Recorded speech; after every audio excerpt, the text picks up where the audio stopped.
Monitoring and reporting.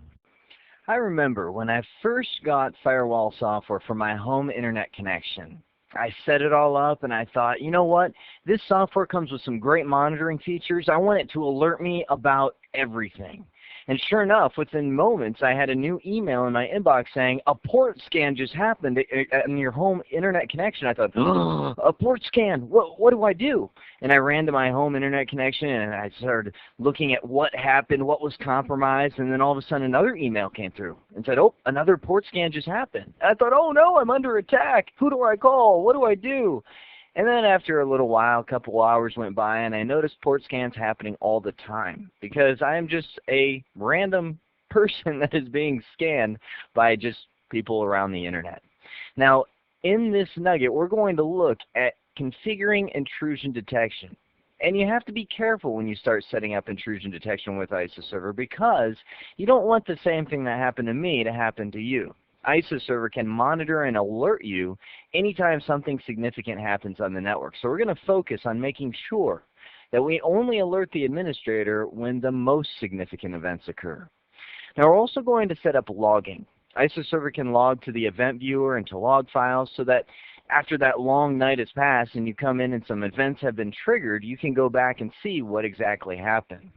Now you can also use ISOServer to generate some really nice looking reports. Now these are great for management. You can say, hey, we've been attacked this many times, or you can even get into the report level that says, you know what, after we've installed caching, look how much wider network bandwidth we saved. Yes, your investment was worth it. Or even more so, you could say, you know what, caching, it helped us out a lot, saved some bandwidth, but we need to upgrade the WAN link. Here's why. This can generate some nice views for you to show. Finally, we'll talk about in this nugget the real-time monitoring functions that ISOServer provides. It can actually link up with things like Performance Monitor to show you how many active connections you have going on at a time, how many incoming attacks might be happening within the last hour, within the last time interval that you want to specify. A lot is possible in this nugget. So let's get going into the world of monitoring and reporting. Without further ado, I want to take you straight into the interface of the ISO Management Console, and I want to remind you that ISOServer has a unique capability. It can monitor at layer 3 of the OSI model, the IP layer, but it can also monitor at the application layer, where port numbers don't really make a difference. It's looking for certain application level attacks where it could be on any port number. But I want to first off start off going through the monitoring features that we have at the IP layer. I'm going to go to the properties of the IP packet filters. Now you'll remember we were here in the firewall nuggets, and one of the things I mentioned was this intrusion detection. And I said we would cover it heavily when we get to the monitoring and reporting nugget. So here we are. I want to make sure that everybody realizes what the intrusion detection features are of the ISOServer. First off, nothing is able to be selected until we select the mother box, Enable Intrusion Detection. Then we can check for any one of these common attacks that happen day to day on internet servers. And I want to take the time and go through them one at a time with you because they always say the best administrator is an ex-hacker because they know exactly what they would do to try and get into the system. These are many of the common ways that people break into internet servers. First off, the Windows out-of-band attack, or called WinNuke, because that was the application that took advantage of this. The Windows out-of-band attack is actually based on an out-of-band bug, and they often call it the OOB bug, which is very fun to say, on Windows 95, Windows 98, and Windows NT. So some of the older operating systems that are out there. And what would happen is they would send a packet that was marked as urgent. You can actually mark packets as urgent. And inside of an urgent packet, it would have a pointer saying this data is urgent. Now, the problem is that these older operating systems couldn't handle what was known as a malformed OOB attack, which was pretty much a urgent pointer that pointed beyond the end of the packet. It's kind of funny if you think about it, how complex operating systems seem to be, and yet just a pointer pointing to the wrong place in a packet causes those older operating systems to freeze. And the only way to get them back is to reboot them. Now there are hot fixes for all of those operating systems. For example, Service Pack 4 of Windows NT fixes this bug. However, it's best to protect against it if there are any unpatched systems. There's the land attack, and this kind of heeds way to many of the common attacks that are out there that have to do with spoofing. Many of you may have heard of the term spoofing, and what it is it's emulating that you're coming from an IP address that you're not. There's actually two attacks that are summed up in this. One is called the SYN attack, S-Y-N, and the other is the land attack. First off, the SYN attack exploits the TCP three-way handshake process. You know, when TCP sets up a communication session, it does it very much in the same way that a business partner does. It comes out and says, hello, I am computer A. And computer B responds and says, oh, I got it. Hello, I'm computer B. And then computer A says, okay, we've introduced each other. Let's start communicating. Well, the SYN attack comes in and kind of disrupts that process. What it will do is it will send a bunch of SYNs, which is the initial hello message, from many IP addresses that are just made up. They're spoofed IP addresses. And your computer will start responding to all of them and say, well, hello back to you. But the problem is it's going back to an IP address that never really existed in the first place. It's going to wait while the imaginary computer out there is responding, but you and I both know that response will never come.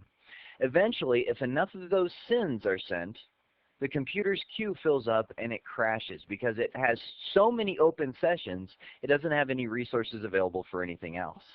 Now, the land attack is very similar to the SYN attack. It still exploits that three-way handshake. However, the land attack will go ahead and it will watch and it will pretend that it's coming from your IP address. So imagine this. You have the IP address 10.1.1.1. Someone out there is going to start a session coming from you. There's a lot of operating systems that watch for the SYN attack. However, they don't know how to handle a land attack, which is the same thing, except it seems as if it is coming from you. The ping of death attack is my personal favorite because it sounds like just an old Alfred Hitchcock film. No, Sally, look out, it's the ping of death. Oh, Sally falls over. That's just, to me, what it sounds like, I suppose. But overall, a ping of death is where you begin pinging another host with so many packets or packets of such a large size that it's too busy responding to you. For example, I can use a Cisco router to go ahead and initiate a ping of death attack. Let me log into this router, and on a Cisco router, I can just type in ping. It's going to ask me the protocol and the target IP address. I'll go ahead and initiate a ping of death on Yahoo. Now it's going to say, how many times do you want to ping them? Well, this is a ping of death, right? I'm going way up, in this case, into the tens or hundreds of thousands. What is the datagram size? See, this is how big is the ping packet. I'll say 1,500 bytes. Timeout, and I can just kind of take the defaults. I have just initiated a ping of death attack on Yahoo. Now, is Yahoo big enough to handle this? You bet they are. However, if I were to start this initiation process and start having people around the world from hundreds or even thousands of computers all begin initiating ping processes to Yahoo, I would literally eat up their bandwidth pipe. This is a type of ping of death attack, and it's also considered a denial of service attack. Many of these are denial of service attacks, where it can literally deny service by eating up that service. You don't crash the machine. It's just so busy handling those pings that it doesn't have time to handle real business. Now, I'm going to skip the IP half scan for now and go down to the port scan. The port scan is mostly a reconnaissance mission.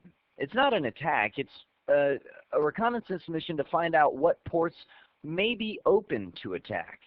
Your computer has some port numbers open, and this will find them. And you can see that it can detect, after it detects a scan or an attack, on 10 well-known ports by default, or a total of 20 ports.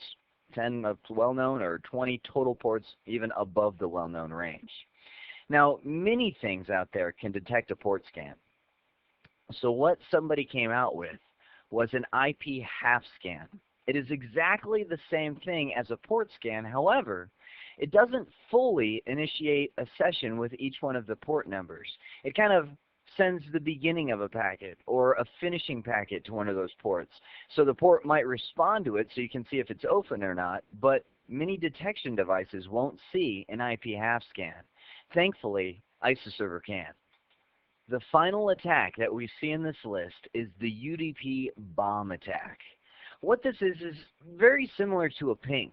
There are specific UDP port numbers. They're well-known port numbers, like port 7 on UDP, or port 17 is a quote of the day service, and port 13 is the daytime service. There's these services in UDP that for testing purposes will respond to a request, much like a ping. If you ping somebody, their device will respond to let you know that they are alive.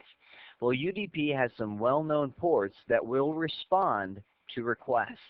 And there's programs out there that takes advantage of these and starts what's known as a UDP flood or a UDP packet storm, are synonyms for this attack, where they have many different distributed attacks all on those ports to where the computer is so busy responding to those UDP requests, they're really requests for testing, that it doesn't have time to do anything else. So this is another denial of service attack that occurs at the IP layer.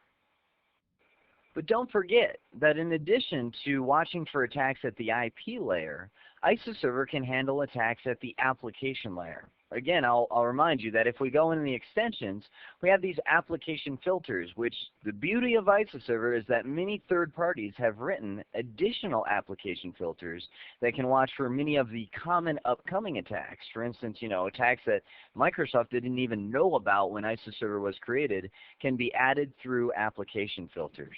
The main ones that we see in here, since we're talking about intrusion detection, is the DNS intrusion detection filter and the POP intrusion detection filter.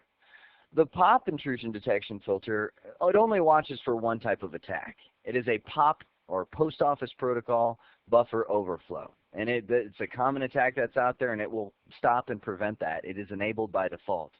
Same thing with the DNS intrusion attacks, except this is extensible to actually watch for 4 of them. If we look here, we have the DNS hostname overflow. This is when an attacker sends a request for a DNS name or a query for a DNS name that is larger than the DNS names that an application can support. Some applications just aren't coded to support that, mainly older applications. And when they receive that request, they're going to go, what do I do? Freeze, and they lock up. The DNS length overflow is a type of attack that occurs when somebody tries to send a DNS entry that is longer than 4 bytes or 32 bits. That's how long a standard IP address is. And they're trying to say, well, it's a little longer, which some, again, DNS servers aren't coded to support, and they'll freeze as soon as they receive that. These two aren't really attacks, I would say, but again, reconnaissance missions. If somebody in the external network can convince your DNS server to transfer a zone file out, oh, what a travesty. You have lost a huge amount of information to somebody who will potentially begin attacking your network. If you don't watch out, somebody could try to initiate and maybe even successfully initiate a zone transfer to where your internal DNS server sends them your entire DNS to IP address mappings. That gives them, holy cow, that gives them a lot, a nice little list of all of your server names that are in the network, followed by what IP addresses all of those servers have. Instantly, they can start charting out their plan of attack as to which servers they want. So by enabling these filters, it will stop anybody from initiating a zone transfer on the privileged ports, the well-known port numbers 1 through 24, and high ports. There are some legitimate DNS servers that will initiate transfers on either one of these. So based on what you need, you can go ahead and stop one or both of these DNS zone transfers. These are the intrusion detection attacks that IsoServer can watch for. But true or false? Was this a nugget on monitoring reporting? Yes, it is. These intrusion detection filters and IP packet intrusion detection filters have the ability to stop them, but unless you know about them, they will creep up on you and eventually down your server with a major denial of service attack. That's where we come into this monitoring configuration area. When you expand this, the first area that you see is this alerts. And I wish it would have been called events, because really, over here to the right-hand side, you see a list of events that IsoServer can detect. Now, not all of these are intrusion detection attacks. Some of them are. For instance, intrusion detection. Can't get much more blatant than that. But take a look up here. We have a cache write error. That might be it can't write to the cache because the hard drive has gone bad, or maybe just a bad sector, or it's full. A component load failure, or a dial-on-demand failure where the modem can't connect. I mean, these aren't really intrusion detection attacks. These are just events that you can generate alerts for. Here's the idea. When there's an intrusion detection, you want to make sure that you know about it. So you can come under this alert area and set it to alert you. And there are many ways that you can do that. I'm going to go to the properties for this intrusion detected. Now, the first thing that I want you to see is that this is enabled by default. Not so for all the packet filters, or the events, I should say, that are out there. You can see that the cached object is discarded. That one's disabled because, you know what, that would generate a whole lot of them. There's a lot of cached objects that are discarded. Or look at this one, IP packet dropped. Of course, you want to make sure that one's disabled, or your event logs will fill up quickly. But intrusion detection is enabled by default, and if we click on events, we can see a little closer what that means. The event is intrusion detection. Additional condition. You can say, well, an intrusion could mean many things. I want to focus in and I want to be alerted when there is a port scan attack. Or I want to be alerted when there is a ping of death attack on my server. You can filter this down or even create new alerts, and I'll show you that in just a moment. The main area that I want to focus on right now, though, is this actions area. What do I do? Because when you enable an alert, by default, the only thing that it's going to do is report it to the Windows 2000, and you could almost put a little caret in here, application event log. It doesn't put it in the system. It's actually in the applications, and I'll show that to you. However, you may want it to do a few more things. For instance, you may want it to send you an email. So you could check the checkbox, and the SMTP server might be exchange.local.com. And I want it to go to the administrator account, and we'll CC the backup guy so that they know what's going on, and it will be from the ISA service or whatever you would like it to say. Something logical that would make sense to you if you were to see that email so that you know who it's from. And you can test your email settings. I'm not going to because I don't really have an Exchange server at that address. Now, you could also have it run a program. For instance, you might have some sort of program out there that I almost want to say starts a counter-strike, starts a counterattack, and takes the hacker down. But you might have a program that maybe puts up additional firewall security, or maybe begins to shut down the machine, or some other program out there that can help assist you in this process. If you want to do that, you can choose what program you want to use with the Browse button, and then what account you want to run it under, what authority it should have to your system. Now over here, by default, Report to Windows 2000 Event Log is checked. And while we're talking about it, I might as well show that to you. I'm going to open the Event Viewer and hit the application. Let me just go ahead and change the source to right here. We see the Microsoft ISA Firewall, Microsoft Firewall, a lot of events coming in from our ISA server. Let's go ahead and find one of the warnings. Microsoft ISA server right here. Aha, look at this. Perfect. ISA server detected a spoof attack from Internet Protocol address 195.174.204.10. Scandalous. I mean, it looks like I'm getting quite a few spoof attacks all from that same person. So I'm going to start a counterattack right now. No, this is where you can actually see in the Windows 2000 event log where things are happening. Now, ignore some of these other errors. This is just things that was happening when I didn't have the LAT configured correctly and things like that. Overall, we're going to be looking for messages from, in the event viewer, from the Microsoft ISA control. That is the service that does the writing to the event viewer, and that's the sort of events that you'll see. They'll come in as warning events whenever you have an intrusion detection attack reported to the event log. Now, you can also choose to stop or start selected services. Now, an intrusion detection attack isn't usually where you would do this, but you could have it stop the firewall service or stop the web proxy service. Where you would do something like this is maybe if the cache could no longer write. You saw that one of the events was the cache can no longer write to the hard drive, or cache write error. You might want to say stop the web proxy service, because that is what causes the caching, because you don't want that running if it can't write to the hard drive, that sort of thing. But overall, for intrusion detection, you usually won't start and stop services, because it only lets you start or stop 3 of the ISO-server services that are out there. That is how you can configure responses to the intrusion detection attacks coming in against your ISO-server. Let's look at the Events tab. This tab allows you to get more focused in on what would cause an event to be generated. Right here we have Event Intrusion Detected. We can change over and choose any of these other events without having to click OK and double-click or go to the properties for another one. But for now, let's keep our focus in on intrusion detection. We have an additional condition. Now, we won't always have these for all the rest of them. Some of them that have multiple options may. Like intrusion detection, we have many types of intrusion attacks that we can filter in on.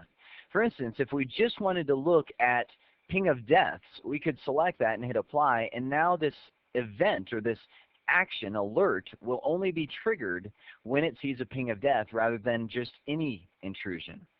Now, you can come down here and see what actions will be executed when the selected event occurs. First off, the number of occurrence before the alert is issued. This is how many times do I want to see a ping of death before I issue an alert. Well, by default, since it's unchecked, it will be as soon as it happens. As soon as a ping of death is seen, I want to issue an alert. But you know what?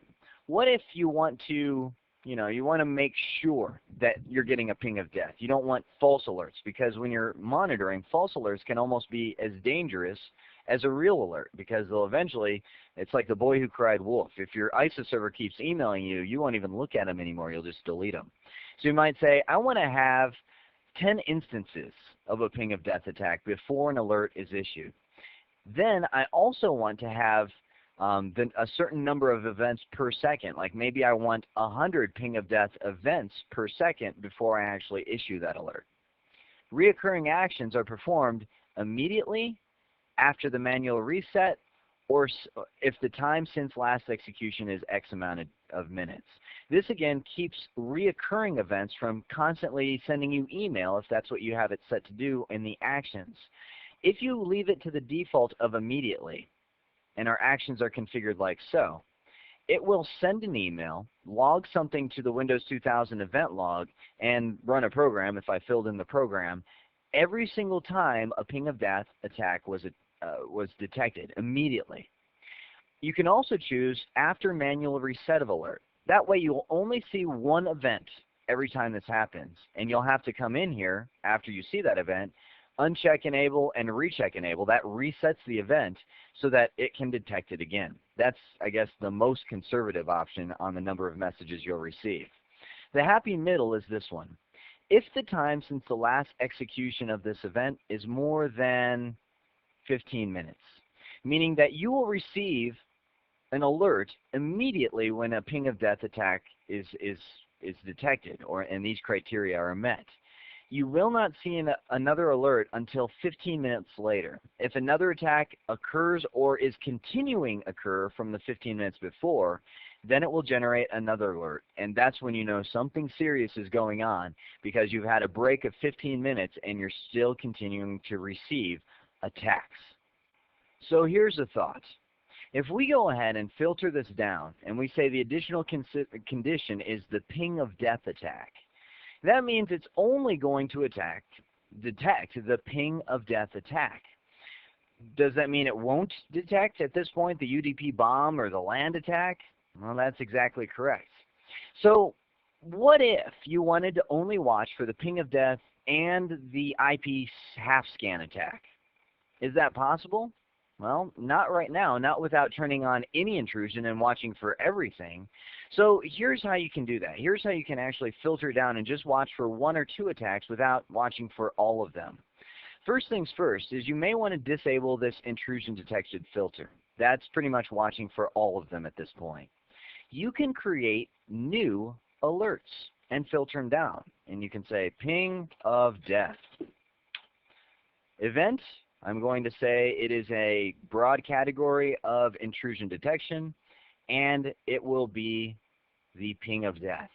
You see what I'm doing here? I'm literally creating a new event, and for now I'll just report it to the Windows 2000 event log. You need to check at least one action before it will let you create it. I'm creating an event that is specific to the ping of death. Let me go ahead and find in this list. Alphabetical kill me. Here we go. Ping of death, without having to keep all of the intrusion detection enabled. You can create custom filters for whatever attacks you'd like to do, so you don't have to enable all of them, but you can enable 2 or 3 of them without a problem. Overall, alerts are great for the events that you want to see right away. However, for the events that you can, log over time, ISOServer has added logging functionality. And you can see under this logs area that they give you the option of 3 different log files. Packet filters, which will log all of the individual packets going through the ISOServer computer. The firewall service, which will record any attempts to communicate using the ISOServer firewall service, like a secure NAT client. And finally, the web proxy service, which is going to be attempts to communicate using web proxy and caching functionality. So the 3 major services are all able to be logged. Now, we can configure how we'd want to log in the format that the log file is recorded in one of 3 different formats. First off, you have log storage format. A file is the option selected by default with the name. You can see down here where you can change that. But right here, the first format is W3C Extended Log File Format. That's the World Wide Web Consortium. That's a standards-based format. We also have the ISOServer file format. That is a proprietary format that only ISOServer-based applications can read, and only applications written to read those log files will be able to interpret them. If you open them in clear text, they are very cryptic. So if you are going to be using clear text to view your log file, I would use the W3C extended file format. Now the third option of logging that you have, or the third format, is to log to a database. And this allows you to go ahead and say, I want to put this all in a SQL server, because it's much easier to work with a SQL server than it is to open text files. Now, by the way, in order to create a database, you'll have to create a specific table in that database and have certain fields enabled for it. And on the ISOServer CD, there is a subdirectory called ISA. And they've given you scripts. Let me see if I can find one. Right there, pf.sql. That stands for packet filter. They have a script here that will create a table for you called packet filter log and create all the necessary fields in that table that you can log to. So you don't even need to create those tables and all the fields manually. You can just run the script in the SQL server that will do it for you. You see the W3 proxy down here that will create it for the proxy service and so on. There's also one for the firewall service. That eases your job somewhat if you decide to log to a database. ISOServer even allows you to choose what fields you would like to log for added flexibility. For instance, we're looking at the packet filter log, and we can log the date, the time, source and destination IP information that goes through the packet filter. Pretty much anything that a packet filter can see, you can choose to add to the log file. Now, I know you've probably heard the rule of thumb, saying if you don't need something, don't log it, because it adds additional overhead to the processor and memory and so on. And what I'm about to recommend may surprise you, because it kind of flies in the face of a couple of those recommendations. I would recommend logging as much as you can without going into the excess. Here's what I mean. I've seen so many times where I've come out to a site and I look at somebody's configuration and pretty much they've gone through and they've said, you know what, maybe I don't need destination and source ports, or maybe I don't need the destination IP. They're pretty much looking to turn off as much as they can to save as much processor resources as they can. The problem is when it actually comes time to use the log file, it's the worst feeling in the world, because you may find that the one thing you needed, you didn't add because you were afraid to add too much processor overhead. My recommendation is to log as much as you can without going to the excess. Here's the idea. By default, ISOServer will only log packets that are being denied. What I mean when I say going to the excess is something like this. You could come to the IP packet filters, go to the properties, and set it beyond the default to log packets from allow. Oh, can you imagine how much that would add to your log file? Thousands of packets a minute are typically being allowed to go through every single time the ISO server connects to the internet. Now, that would be considered to the excess. And the only time that I would use this is if I was getting to down and gritty troubleshooting and I really needed to see all the packets that are going through. But otherwise, the processors and the memory that we stock our computers with nowadays, they are usually more than enough to handle just adding a few fields to the log file. Because the thing is once you have it in the log file, you can choose to filter out whatever you want to see at a later time. But it's better to have the information in there, so if you want to see it, you can, rather than not have it and still want to see what's in there. So let's take a look at some of these log files. First off, let me show you where they're located. By default, let me hit the options, the log file will be stored in the isologs folder wherever you installed ISOServer to. Now you can choose another folder if you'd like to. Also, you can choose to compress your log files, save some space, and limit the number of log files so it doesn't eat up all your hard drive space. Now, as of right now, I'm logging in the W3C format. I changed it in the live demo over to the ISA file format, but what you'll see when we go in there is the W3C. I'm going to go to the Program Files and Microsoft ISOServer, Default Installation Directory. Here is the ISA log. I'm going to go under here, and what I have is all of the log files that I've been running for some time. And you can see the file size. It's fairly large, but not that big. It's about 1/4 meg to 1/2 meg on average. And inside of here, let me maximize this. You can see it organizes it very, very systematically. It's very easy to read. However, going through all of these, and you can see all the what has been blocked, what is malformed packets, it's some good information. But going through weeks and weeks and years of log files that can back up on you, overall can just take quite some time. That's why ISOServer has generated a specific set of reports. Reports allow you to go out there and put it into a nice, easy to read, and sometimes even graphical format. However, before you can begin generating reports, you have to set up log file summaries. Overall, the reports don't come from the log files directly. They come from summaries. So I'm going to right-click and go to the properties of the report jobs. And in the upper right-hand corner, you see log summaries. Now, by default, they are disabled. However, if this is a brand new installation of ISOServer and you want to kind of play around with reporting, summaries are pretty much generated from the daily log files. It will generate daily and monthly summaries. The only time ISOServer will generate a summary report is at 12:30 a.m. So if you've just freshly installed it, you've got some data going through, you have it logged, it won't create the summary until 12:30 at night. So you have a few options. 1, stay up late. 2, set your clock on your computer to go to 12:29 and let it generate it itself once it reaches 12:30. That's when those summaries are created. And again, let me bring this up and show you.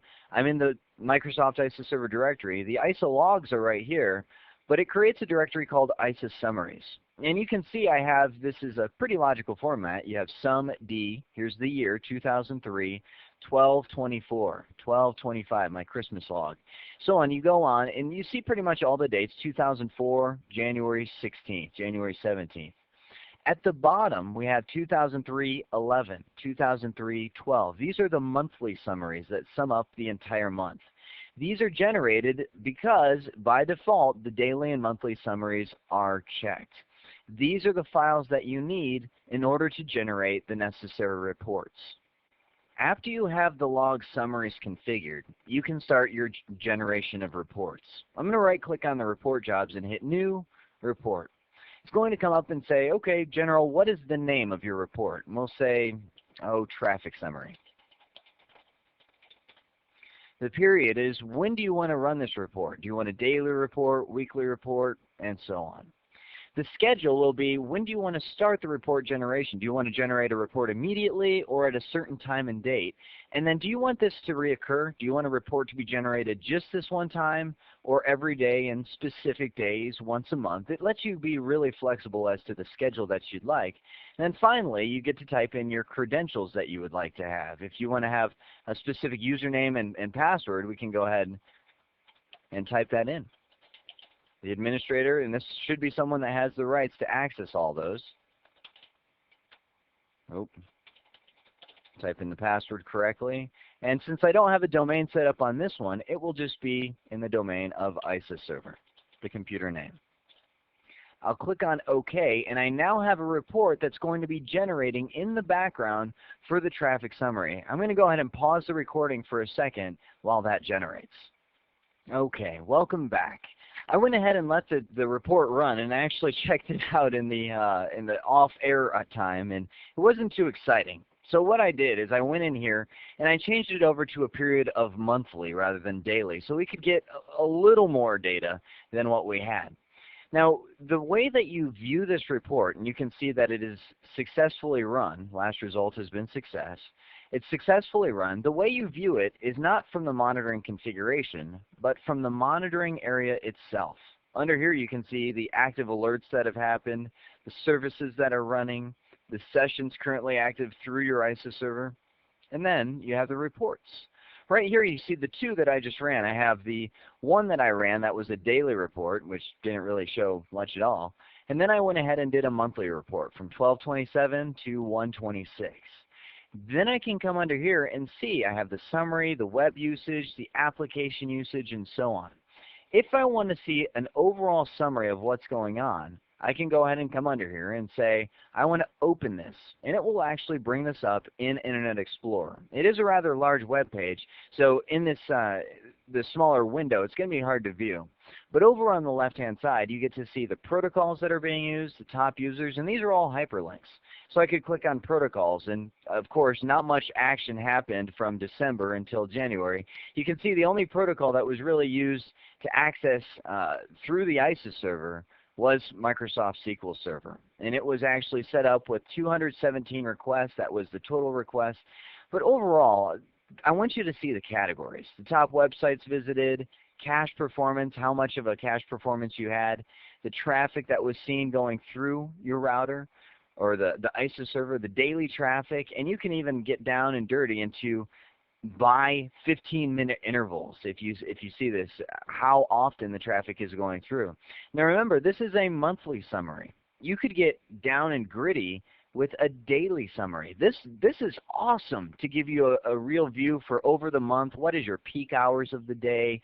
What is the slow times of the day? And that sort of thing. But overall, these reports allow you to view in a graphical format. And I know it's not that exciting right now, but once you get 1,000 users going through your ISA server, you will get a ton of statistics to fill this thing up and generate on the screen. And also remember, this is just the summer report. This, I mean, it's kind of like the bird's eye view of your network. You could get into the down and gritty. Let me close this down and take a look at this. We have the web usage report, which shows the top web users, common responses, the web browsers that are being used.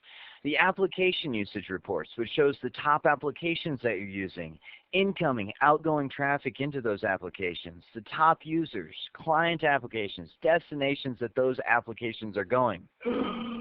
A ton of stuff. Traffic and utilization. This, I think, is the most useful report. This shows the total Internet usage by application. So you can say, well, Internet Explorer easily consumed the most.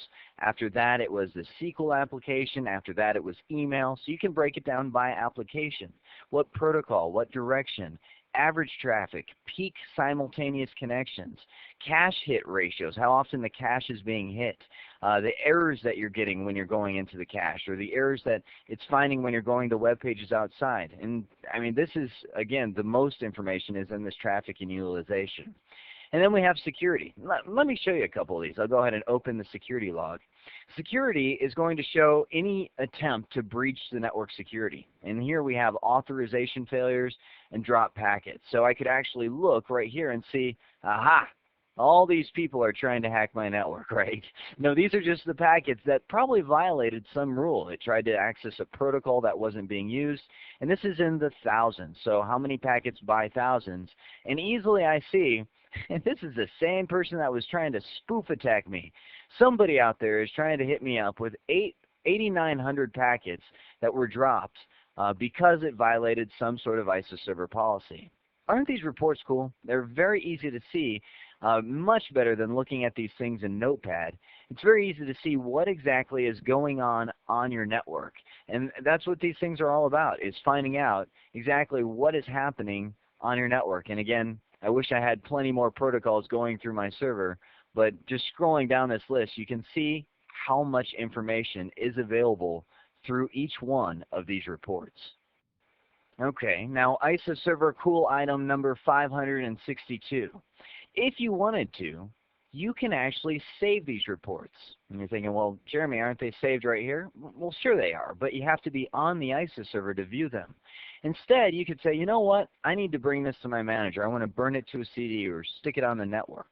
What you can do is right-click on the summary you'd like to save, hit Save As, and you can actually save it as a web page in HTML format. So you can say, I want to throw it in My Documents and just say, this is the summary of December 27th through January 27th. And it will save it in a web page format in My Documents that I can export, I can send it wherever. It's just a web page with the supporting graphics. So it's a very nice feature to be able to make available on machines other than the ISA server. Okay, finally, let's go ahead and change the pace a little bit from looking at the recorded data, the summarization in the report format, and get into the real-time world. I'm going to go ahead and minimize these areas and close everything down so it's nice and clean, and scroll over. Now, we've been working under this monitoring area and looking at the reports, but the monitoring can allow you to see a lot of real-time data. Let's start off with the sessions. These are the active sessions that are going through your ISA server. As of right now, there's two. One of them is a firewall session from my client computer, 192.168.1.100. That's my internal server, which actually has an active tunnel. It is the one that's available to the outside network, so it is considered a firewall session. The other is the internal interface of the ISA server, and that, of course, has a session always going through to the external interface. So those two should always show up in there because I've statically defined them. But let's go ahead. I'm going to reach over to my client machine, which is 192.168.1.100, and it's pointing towards the ISA server. And I'm going to try and access the web page, www.yahoo.com. And let me go ahead and refresh this sessions and see there, sure enough, we've got an anonymous web session that's coming through. This is going to yahoo.com. I don't have DNS fully set up on my network, otherwise you'd see the client computer name here. But right here is the address, 192.168.100. You see the time, the date that it's activated, and when it's going through. Now you have the option as the administrator, because you are all powerful, you can right click on that, and if you want to abort that session, it's an established TCP session with Yahoo. I can go ahead and click on it and abort it and pretty much kill that one going through. Now you got to be careful not to do what I just did, which was accidentally abort a different session by right-clicking on the wrong item. This allows you to kill any active session that you want. And don't worry, that the one I aborted will reestablish itself in time. This is not a way of access control. This is not a way of cutting something off. However, if you do have somebody that's maybe streaming audio and it's eating up your bandwidth and you just want to kill that session, you can go ahead and right-click on it and hit abort. You see how that one just reestablished itself. It's no problem. You can abort and cut it off. However, this does not keep the person from refreshing that session and starting the session over again. You'll see it just pop up in the list, just like the firewall session popped up just now. In addition to being able to see the active sessions, and this is more of a novelty in my opinion, it's kind of one of those things you're like, ooh, wow, I have 10 active sessions. But for administrators that need the nitty-gritty details, you're going to want to go to the Performance Monitor, a place that many people have been before, to monitor their memory utilization, their processor resources, and things of this nature. Now, the Performance Monitor, when you first open it, has its default set of counters, like the % processor utilization. You can see my ISA servers going through a little processor utilization right now. But when you install ISA server, it's going to add a few more. I'm going to click this drop-down Performance object, and then if I scroll up, you'll see we have ISA server bandwidth control, cache, firewall service, packet filter, and web proxy service. The major services that comprise ISA server. If you're looking at bandwidth control, this will show you your potential bandwidth, how much bandwidth you have on the ISA server, and how much is being used. Great place to find your common bottlenecks, assign connections, inbound, outbound bandwidth, that sort of thing. The cache is great to find out how much utilization is happening from your cache files. Notice that you have a large number of counters here.